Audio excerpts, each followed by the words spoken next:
So at some point in time, I decided that I need sifted soil for my garden. So anytime I was doing any composting or I was using any the dirt from around the yard that had rocks and stuff in it, I would run everything through this sifter. So I had a gravity sifter, and then I thought I'd mechanize it with a motor. So that's what you're looking at here is my first motorized or mechanized sifter.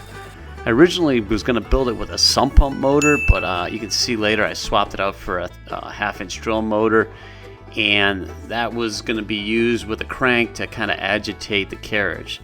The carriage itself is made out of just 2x4s with some, I think 1.5 or whatever casters on that ride just on some more 2x4s on the ledge underneath it. So the base, it just kind of rolls back and forth. And then the gravity angle kind of keeps everything moving down towards the ground.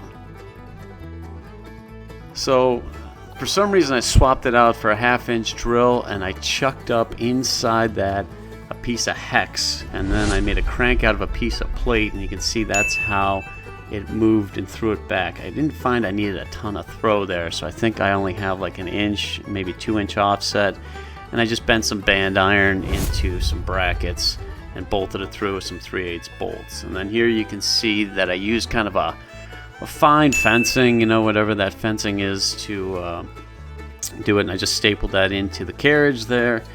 And then as it was going, again, all the bigger stuff would fall on the ground, and then the fine stuff would fall down, and there was a piece of OSB underneath there that would kind of direct everything into the 5-gallon bucket underneath.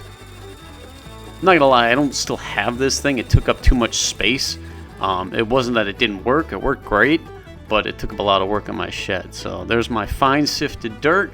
And so if you are as particular as I was for your dirt source, this is a fine project you probably whip out in an easy weekend. Thanks for watching.